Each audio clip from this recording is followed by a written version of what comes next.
Picture this. A single American F6F Hellcat climbs through the tropical skies over the Philippines, its massive Pratt & Whitney R2800 engine thundering at full power.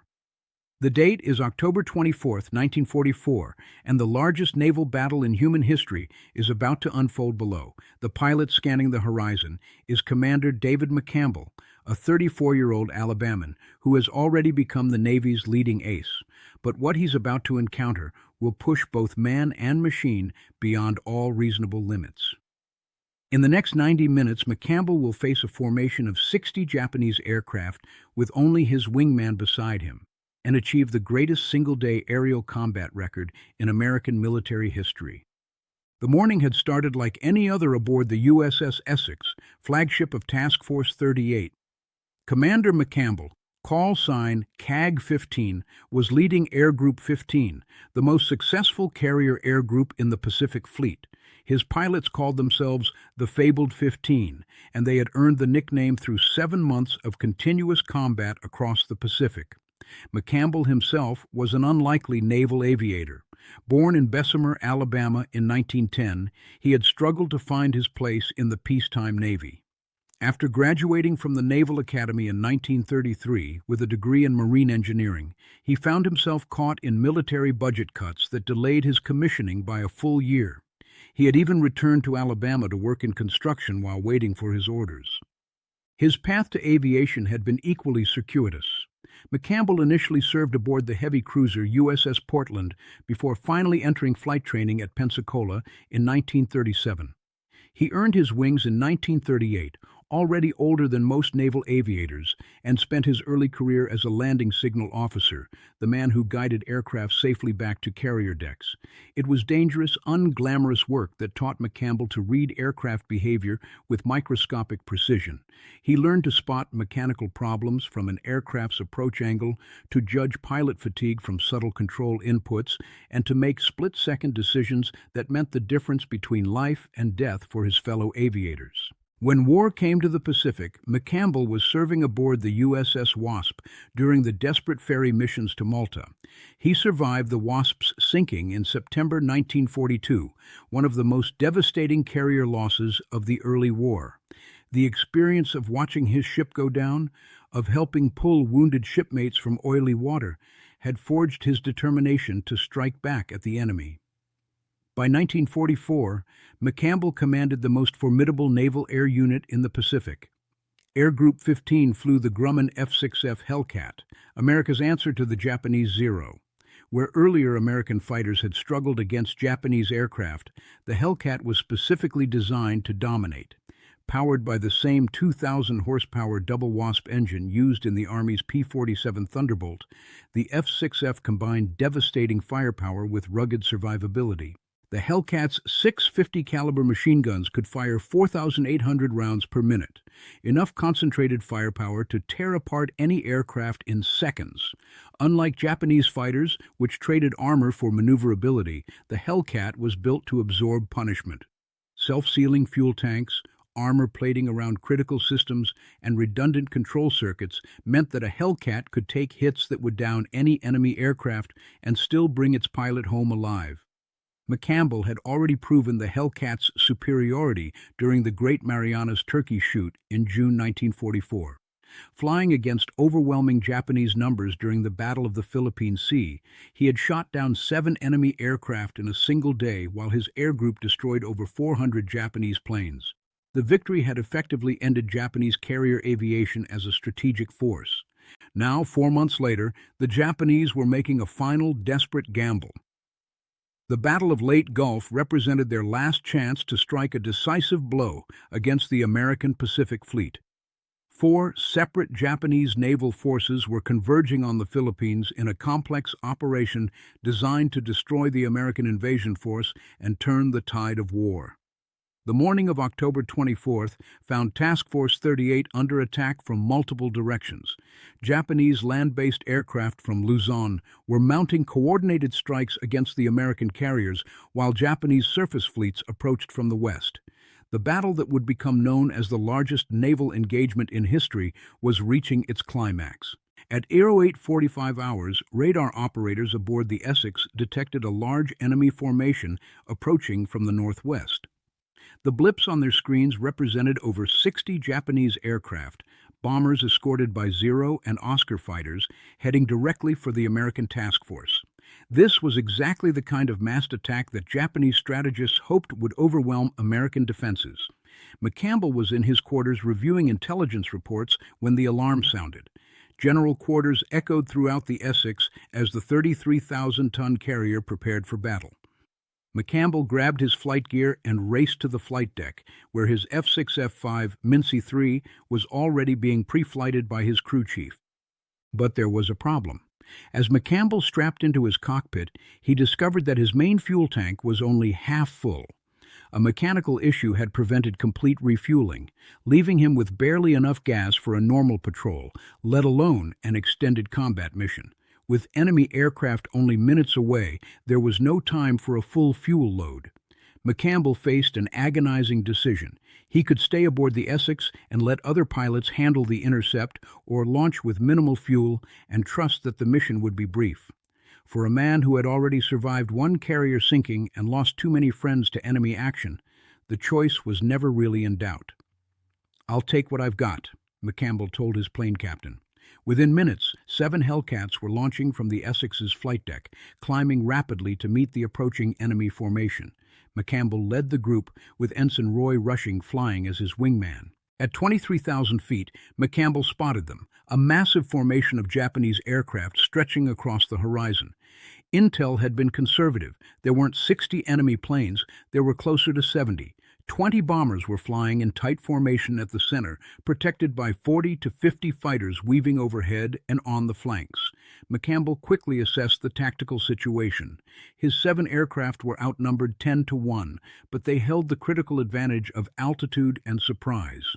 More importantly, the Japanese formation was still climbing and hadn't spotted the approaching Hellcats.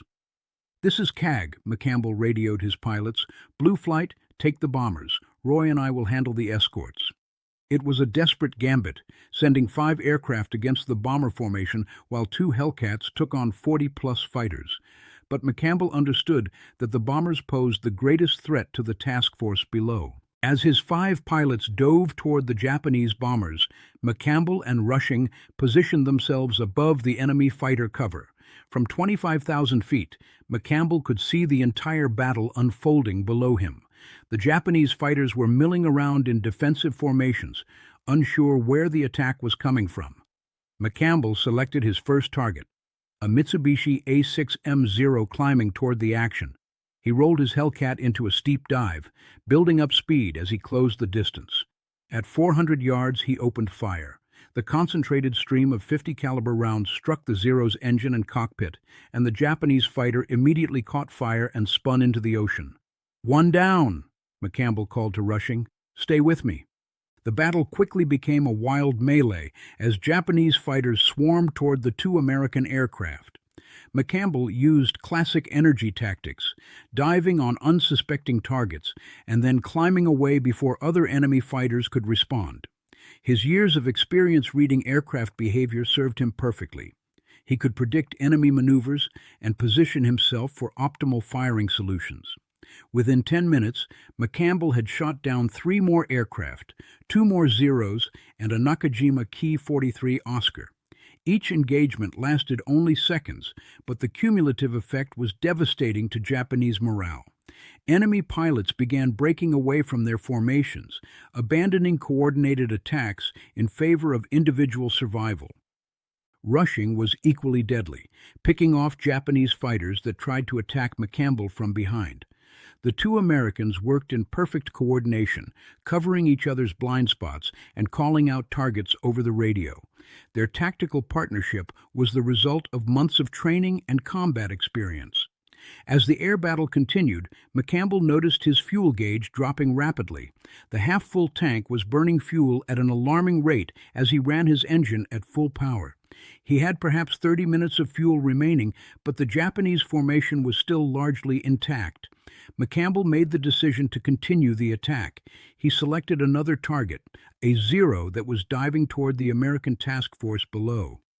Rolling his Hellcat into pursuit, he closed rapidly on the enemy fighter.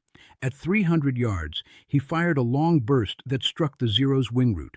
The Japanese aircraft's wing folded upward and the plane tumbled out of control into the sea. The psychological pressure was beginning to tell on the remaining Japanese pilots. Their carefully planned formation attack had dissolved into chaos as McCampbell and Rushing continued their relentless assault. Enemy bombers were jettisoning their loads and turning for home, while their fighter escorts struggled to maintain any semblance of organization. McCampbell's sixth kill came as he caught an Oscar fighter in a turning fight. The Japanese pilot tried to outturn the heavier Hellcat, but McCampbell's superior training showed. He led his target perfectly, firing a short burst that sent the Oscar spinning into the ocean in flames. By now, McCampbell's ammunition was running dangerously low. Each of his 6 machine guns carried 400 rounds, but sustained combat had depleted his reserves to critical levels. He estimated perhaps 100 rounds remaining, enough for maybe 2 more engagement. But the Japanese formation was finally breaking apart. Bomber pilots, seeing their fighter escorts decimated, abandoned their attack runs and fled toward the horizon. The coordinated strike that was supposed to overwhelm American defenses had been reduced to scattered individual aircraft fleeing for their lives. McCampbell selected what he intended to be his final target, another Zero that was trying to cover the retreating bombers. He lined up carefully, knowing he couldn't afford to waste ammunition. At 250 yards, he fired his remaining rounds in one continuous burst. The effect was devastating.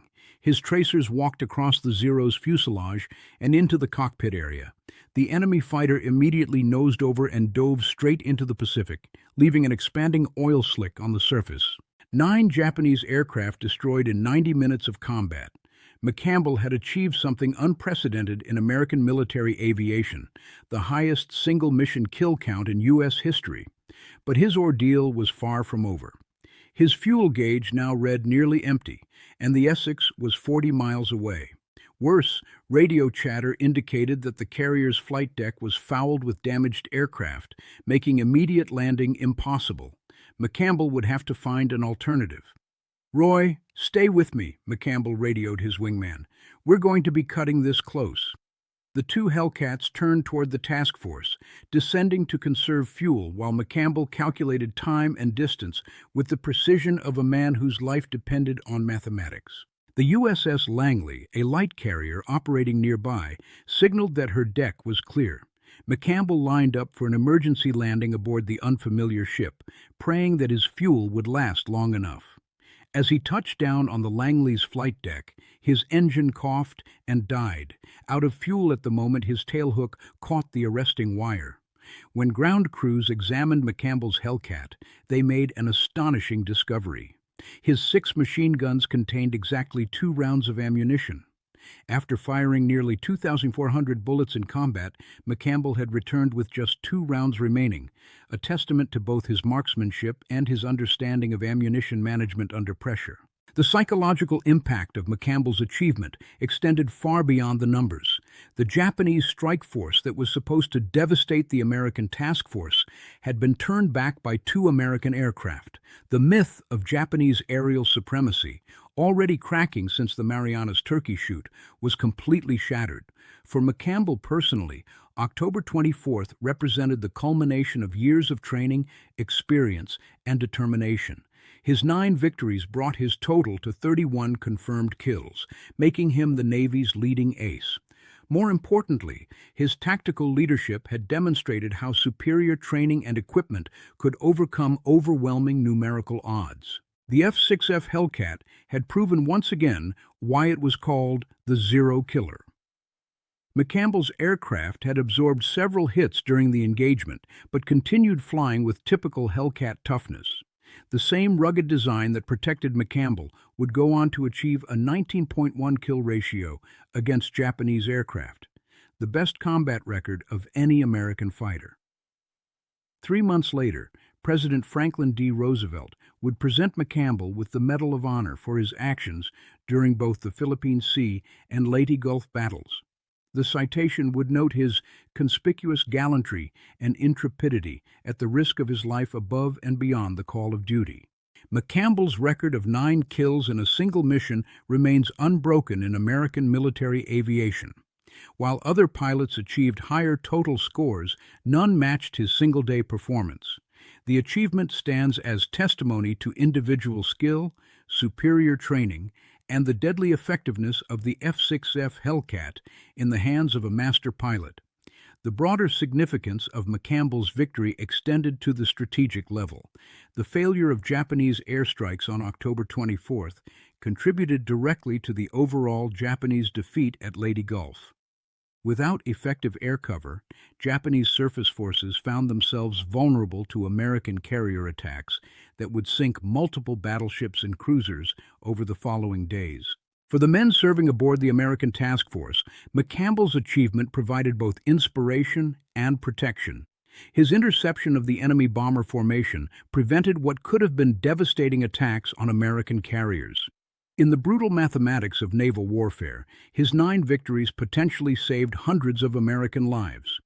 Today, Commander David McCampbell's F6F Hellcat Mincy III is displayed at the National Naval Aviation Museum, painted to commemorate his 34 total victories. The aircraft serves as a reminder of a time when individual skill and courage could alter the course of history, when a single pilot's determination could turn back an enemy force and help secure victory in the largest naval battle ever fought. McCampbell's legacy extends beyond his combat record to the tactical innovations and training methods he developed. His emphasis on energy tactics, ammunition conservation, and coordinated teamwork became standard doctrine for American naval aviation. The techniques he pioneered during the Pacific War would influence fighter tactics for generations to come. The Battle of Leyte Gulf marked the effective end of the Imperial Japanese Navy as a fighting force. McCampbell's contribution to that victory, achieved in 90 minutes of aerial combat over the Philippine Sea, demonstrated that sometimes individual excellence could change the course of global events. In the hands of an exceptional pilot, the F6F Hellcat had proven that American technology, training, and determination could triumph over any odds.